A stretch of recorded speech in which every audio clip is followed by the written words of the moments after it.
Hey everybody, how you doing? You know, it's been a hot minute on this channel since we've had a good, solid dose of geography, you know what I'm saying? So today, I want everybody out there to grab your Oliver Twist hats and your pipes, because today we're talking about Baltigo! That's right, the Baltigo! The mysterious island full of mysterious mysteries. Once the home base of the Revolutionary Army, Dragon, Koala, Sabo, Hack, Kuma, before whatever happened with Kuma, that's still up for there, but we don't know. Ivankov, Inazuma! But now, well, now it's essentially just a bombed-out ruin that honestly has no real relevance in the story, you know, because Blackbeard found out where it was and then attacked it, and the Revolutionary Army all managed to escape, and now their home base is on the Kamabaka Kingdom, you know, Ivankov's island.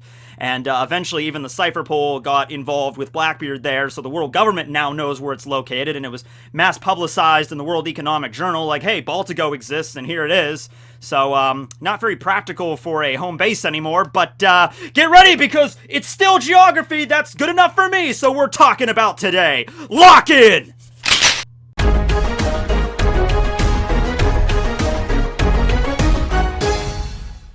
Alright, so Baltigo. This is going to be a little bit of a tricky one because we don't really get to see much of it. However, there is an interesting episode during the Dressrosa arc when Sabo is actually retelling the events of what happened ever since he lost his memory, and we get a flashback of him training up on Baltigo. Now, you might just say that's anime filler, but did you know, in fact, that's a little bit of a special kind of filler episode because Oda himself actually got involved a little bit in the scripting of that. So that episode where we see Sabo training up with Hack and everybody and, you know, picking up his pipe and like remembering his fighting style and all that stuff. I don't know, like, I'm pretty sure like Oda didn't write the entire script for that episode, but he was like more involved with that filler episode than a lot of the other ones. So that wasn't just the anime department making it up. And also you have to figure, even in an SBS one time, somebody asked Oda about the backstory with Sabo and Koala and Hack. Like, why did those three work together? Why did they go to Dressrosa in particular? Is there like a story there?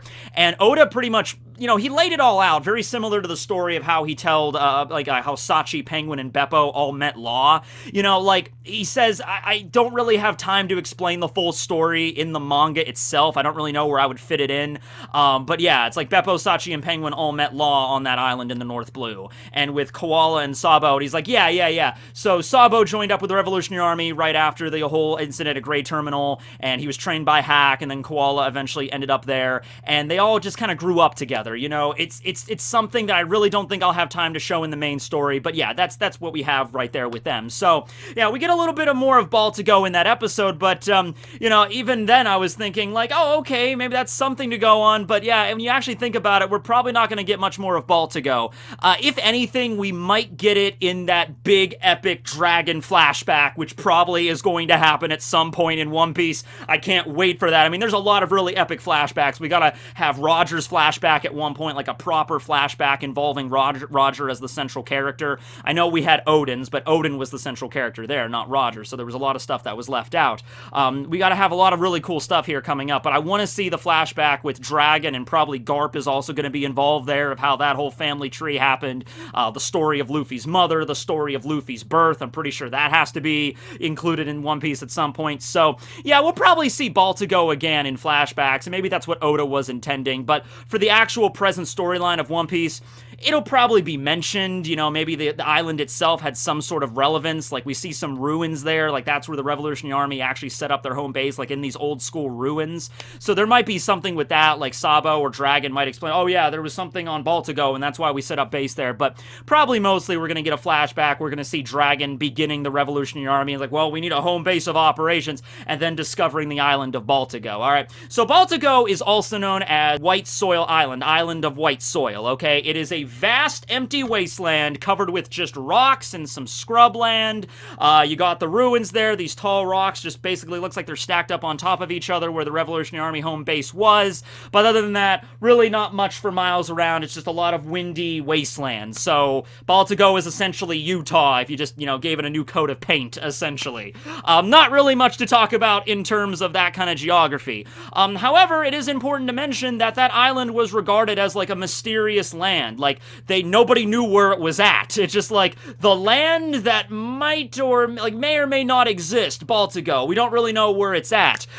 We don't even really know if that was where the people did the world government know the Revolutionary Army was based at Baltigo? Did they even know the name of it? Because when it was published in the World Economic Journal, it was published like, the mysterious, Mirage Island Baltigo was finally discovered. So it's perhaps maybe like, let's say over the years, because the Revolutionary Army has been operating for, 20-something years or something like that. It was like a little bit, I think, after Roger's execution, because that's when I think Dragon really got moving, beginning the days of the Revolutionary Army, and then Luffy was born at some point in there, and then Luffy's mom and everything.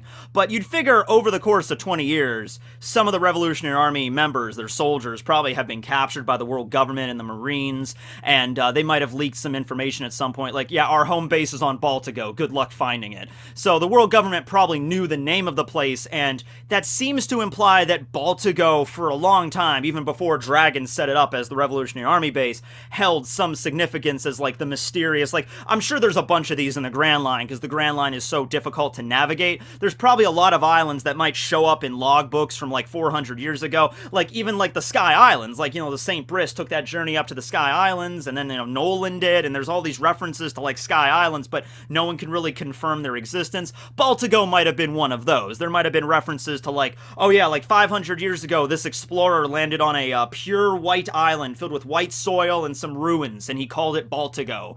And then like 500 years later, it's like, no one's found it since then. No one can locate it on a map. Maps themselves are kind of unreliable in the One Piece world, especially in the Grand Line, in the New World, although Baltigo is located in the Paradise side of things. So, yeah, like that's basically what it's set up as. Now, Dragon might have uncovered it, maybe by accident, or maybe on like his own journey. Maybe he heard about it. Maybe someone gave him a map somewhere. It'd be like, oh, if you want a place to set up a Revolutionary Army command, if you need to have a place that's safe from the world government if you're gonna fight the world government. You know what I mean? You can't exactly set it up somewhere like, well, that's kind of what they're doing right now with Kamabaka, because Kamabaka, like, people know where that location is. That's not exactly hidden. But maybe it's just being used as like a placeholder. Maybe they're going to move to another location at some point. At the very least, it seems like the world government doesn't connect Kamabaka Kingdom to the Revolutionary Army quite yet, because you think that would be like, okay, we took out Baltigo and the Revolutionary Army ran. All right, where are they going to go? Probably Kamabaka. That's probably their second place. It's a little weird because Ivankov, is known to be the Grand Line commander of the Revolutionary Army. And, he was imprisoned and impaled down for being a revolutionary. So the world government knows Ivankov's a revolutionary. And I guess they also know that he ruled over the Kamabaka Kingdom. So you'd think that would be the next place that the world government would logically check. And I think that place is easier to get to than Baltigo. But yeah. Something else, though, that you have to consider is about the weather involving Baltigo. Every time we see it, it's always constantly windy. Like, every time we see Baltigo, the weather doesn't seem to be, like, we don't really get to see storms or, like, snow that much. The island itself, because it's all white soil, like, if you're traveling from a distance, looking at it from, like, a spyglass, it would look like it's covered in snow, but it isn't. It's just the color of the soil. But, it's really windy there. Now, you have to figure that Dragon's Devil Fruit power is something involving the weather. We don't know what that is yet. It could be just an in general, like Storm from X-Men kind of ability, like Dragon can just manipulate the weather, just in general. Like, he can just move the clouds around, and he could just, like, rain here, snow here, lightning strike, lightning bolt. He could just do that whenever he wants, or maybe it's some Devil Fruit that's awakened to that level of power, in which case Dragon is an extraordinarily formidable foe in that regard, But a lot of other people are saying it's more just like the wind. He's either a wind Logia or some paramecia ability that allows him to manipulate the wind.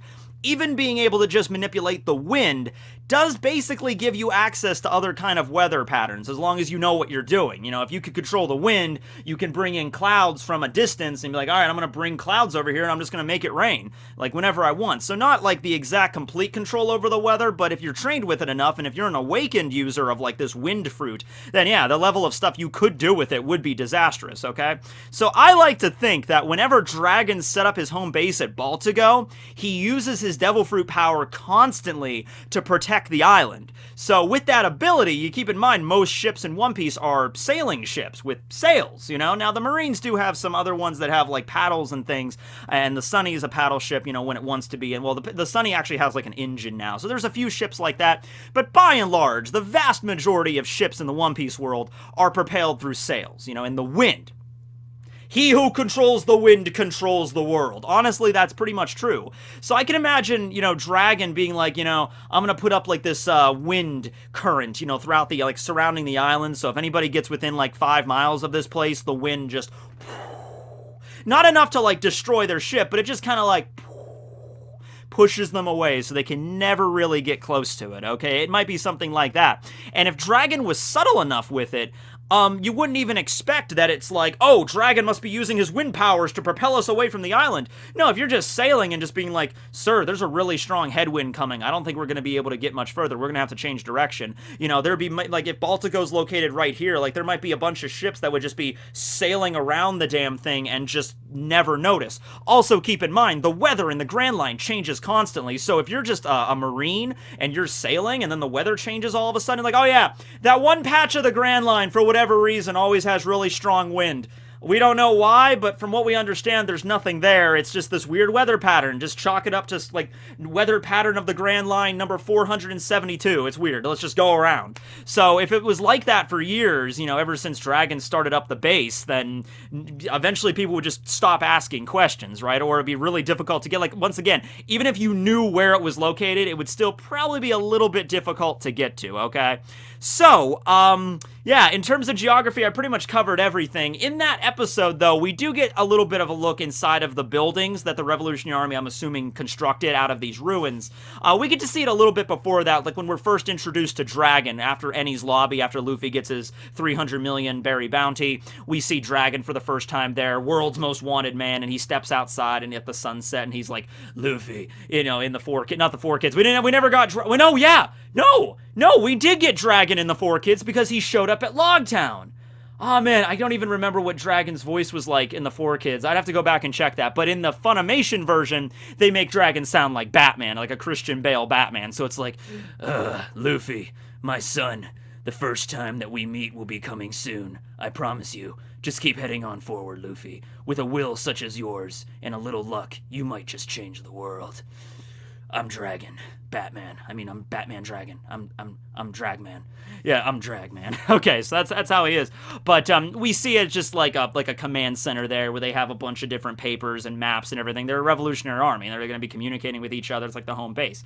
In Sabo's flashback, we get to see a place where a lot of children are being trained and educated. So trained by Hack, you know, to practice, you know, fisherman karate and stuff. You got to figure, you know, a lot of the islands that the Revolutionary Armies, you know, liberate, where I'm sure they land on a lot of islands and there's just orphans like everywhere, and their parents are gone, and it's like the island is in a really bad state and it's looking like they might not survive. The Revolutionary Army can't bring in everybody, but I'm sure they save as many people, as many kids as they could, you know? So there's a bunch of kids living on Baltigo, all training up, practicing under Hack to become future revolutionaries. There was also like a school kind of area, like a schoolhouse where you see Inazuma teaching them how to navigate with like a sextant and everything, and then Sabo was like falling asleep in class. See, I like that episode because it gives us like, oh, okay, so the Revolutionary Army, this is like a structured thing. They're taking in these kids, they're teaching them about the world, they're giving them a proper education and food to eat and a good place to sleep at night, probably something that is completely, you know, different from the land that they came from, probably way better than that. They have like a warm bed and a nice 3 meals a day, at least when they go with the Revolutionary Army, right? So we get to see Sabo training up, we see him throughout the years, we see him at age 12 when he was training against Kuma. He got knocked into a big pile of like boxes of weapons and stuff, and he found the pipe, and he's like, you know what? I don't think I need a sword. I think I'm just going to use this pipe, you know? And he starts fighting against Kuma, and also Dragon. Yeah, Dragon. 12-year-old Sabo just dives at Dragon like, bring it on, Dragon! Let's see if you can survive my pipe! Now, here's the thing. We don't get to see Dragon in combat all that often, guys. In fact, not really at all. Like, the closest you want to get to is maybe the time I don't even want to say fought against Smoker, because he really didn't. Here's what happened at Logtown. Smoker takes his jutty, whatever you want to call it, his staff, and then he goes to, like, attack Luffy with it, and then Smoker arrives behind him wearing the cloak. I mean, Dragon arrives behind Smoker wearing the cloak, and he grabs the staff, and then he uses a wind gust to get Luffy to safety, and then it's just Smoker and Dragon, but they don't actually fight. Smoker realizes who he is immediately and been like, why the hell are you here, Dragon? And Dragon's like, just going for a walk, I'm Batman. I think Smoker was smart enough to realize at that point, like, okay, there's no way I can beat you. Like, there's just no way. You're the world's most wanted man. I'm just the captain of this place. Like, Smoker had a Logia, but I think he knew more than anybody. Like, if I fight you, I'm gonna die, so there's no point. So I don't think that counts as a fight. We don't really get to see a Dragon at all fight. Except in this flashback episode, which was, I said, consulted and a little bit scripted by Oda, we get to see at least a little bit of Dragon's potential. All right. So in this episode, take notes, kids, in this episode, we learn that Dragon, Monkey D. Dragon, father of Luffy, son of Garp, leader of the Revolutionary Army, can one-shot a 12-year-old Sabo. Yep, because Sabo goes to attack him, Dragon just kind of sidesteps him and just, chops him in the back of the neck and knocks him out. All right, so Dragon can one-shot a 12-year-old. That's the kind of power scaling we're working with so far. So we'll see where this goes from here. That's what he's capable of. All right. But yeah, we're gonna see, I think, a lot more of Dragon in the future. It's gonna be pretty damn cool, right? Okay. But yeah, we see Sabo at age 12 there. We also see Koala there. I think Koala's a little bit younger than him, and they're just peeling potatoes or whatever. Later on, you get to see Hack and their relationship together. At age 17, we get to see Sabo attacking like a random castle and letting the revolutionaries in. How did you, this is kind of a tangent, but that's what I do. How did you guys feel about the whole amnesia thing with Sabo? I feel like, that's a very, soap opera-esque kind of trope, like, oh, yeah, this character got hit on the head and lost all their memories, and that's why they haven't been referenced up into this, in the story all the way up until now. That's the reason we didn't hear about Sabo at all since Dressrosa when he finally popped up again. Amnesia! I feel like with Sabo it worked pretty okay. You don't want to use it a lot. That's why I was a little bit, when it happened with Sabo, I'm like, alright, fine. That's like the first time in this story that Oda's really done this. I mean, I think it was done in, the Ocean's Dream arc, but that was all, that was actually 100% filler. Actually, the Ocean's Dream arc was a tie-in for a movie. Not a movie, a video game. There was a video game where they had a character that could use a magical flute that, steal memories away. So, that made sense in the context of filler. With Oda's writing, he did the amnesia with Sabo, and I'm like, alright. But then in Wano, we get the whole thing with Big Mom also having amnesia, and I'm like, alright, I guess. Now, it kind of had to be done with that, because if she didn't have amnesia in Wano, there's no reason why she would at all, she would just wake up on the beach and start destroying Chopper and Kiku and everybody. There'd be no reason why, she would do all that stuff in the prison or all that stuff. So, fine, whatever. It's just be a little bit more light on the amnesia. I feel like it's an extraordinarily overused trope in so much fiction, and it can be used as an excuse for a lot of things, like, oh yeah, we need a reason why this character didn't do what we thought they were gonna do. Amnesia, that's why. I'm like, alright, fine. But in the case with Sabo, it did make sense. I mean, he was caught in a giant explosion that burned half of his face, and he was knocked out in, a coma for a little while, and so he wakes up with some retrograde amnesia. I could kind of get that. I can go with that. Alright, fine. And then later on, it was the traumatic event of him reading the paper of when Ace died, of Big Brother Ace died? And then, his memories unlock, and it's like, alright, I'm fine with that, but alright. So, yeah, then that's pretty much all we get with Baltigo. But now, when it comes to the present storyline, well, we got to see it a few times. Robin apparently went there for the time skip, and she trained, or at least studied there for 2 years.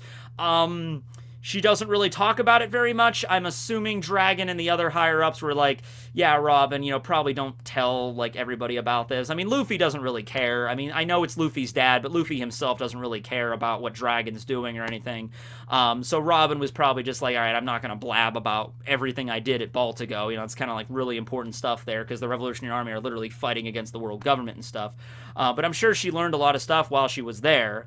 And then, after the events of Dressrosa, Jesus Burgess managed to sneak on one of the Revolutionary Army ships when they returned, and so he was there all beaten up from Sabo, and he managed to relay a message to Blackbeard and be like, hey, follow my Vivre card and you'll get to freaking Baltigo. That's right, the Baltigo. I'm here, Teach. Come here and kick their asses. Now, We don't know what exactly happens from this point onward because we just find out about this, next like second hand through Pedro and everybody through the newspaper. We find out what happened. So keep in mind, this is also Morgan's printing this story. So he might have changed some facts around. And we also know that the world government forced Morgans to change a few other stories in the past. So this might not be the whole truth and nothing but the truth.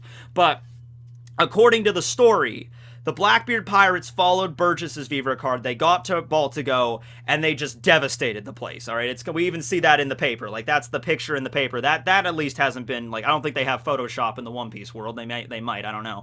But you see the island just covered in smoke. The ruins are all bombed to smithereens. So that at least happened. Okay, we don't know if the Revolutionary Army they found out the Blackbeard crew were coming because once again they're the Revolutionary Army. You got Karasu there. You got Dragon's Power. You got everybody there. You'd figure they'd be able to sense hey, there's an entire fleet of ships coming from the south. Oh, whose ships are they? Blackbeard's. All right, Code Red, everybody, Code Red, we're moving out. They probably do have that. They probably because being the kind of guy Dragon is, reading up an entire army against the world government, they're probably ready to move at a drop of a hat. They're probably at some point, the Marines or the world government, somebody might find this island. And when they do, we need to be able to pack up our shit and go. All the important stuff, all the documents, we can't leave anything important behind. Maybe they might leave some stuff up behind, like personal effects and things, but all the important shit, we need to pack up, and maybe they have a subterranean cave where they have a submarine or something. Everybody get in! And then they get out and they have backup locations. That would be the smart way to do it in this scenario with Revolutionary Army, right? So, we don't know if the Blackbeard crew, attacked the Revolutionary Army and there were some casualties there. It was reported in the newspaper there were no casualties. Nothing was talked about that, so we don't know. But Blackbeard destroyed the island, but then the Cypher Pole Zero showed up. So that's a what? How did that... Okay, question. How did they find out?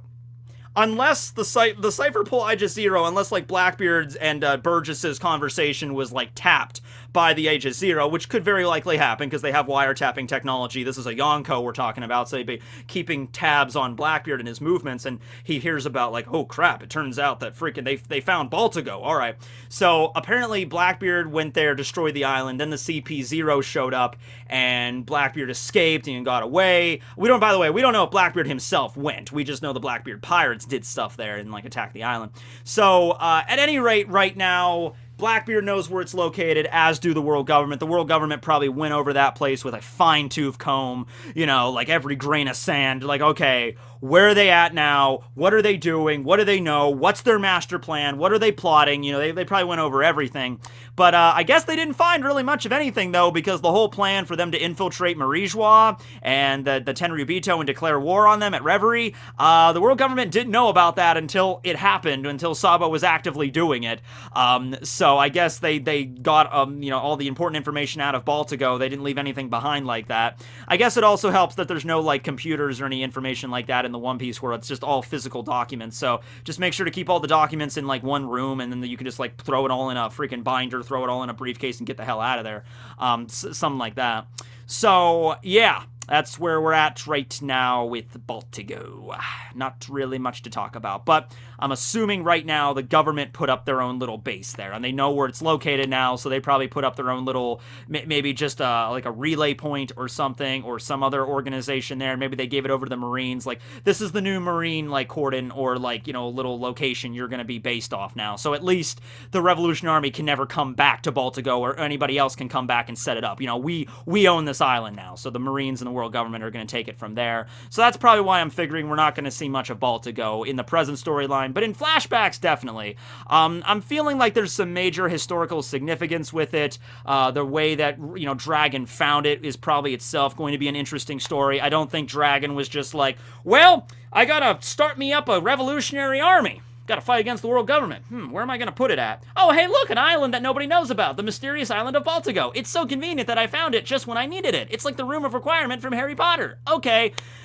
Maybe it's he knew about it from somewhere. There's that long-going theory that Luffy's mom was a celestial dragon and she died. She was one of the good celestial dragons. So maybe, there's there's a lost document that not even any of the other celestial dragons know about it, but I know how to get to Baltigo and nobody else does, and I'll give you this information, Dragon. And maybe Dragon went there, it's something like that, maybe. Because the world government, the Tenryubito have connections, so maybe it's through that. But the story of how he found it, that's going to be pretty damn cool, right? Okay, well, that's that. Hope you guys enjoyed. You know what? Something else about Baltigo. I'll leave you with this. It's either canon or I'm just making it up off the top of my head. But I'll tell you what. The ice cream. Yeah, that's a really good natural. There's a natural canyon that just makes ice cream there. You just go up and you get yourself a scoop and just... It's all vanilla, granted, because it's, you know, the white soil island. But it is the best damn vanilla that you have ever had in your life. And it just keeps coming out of this canyon. So yeah, that's 100% canon, spoken by Oda himself.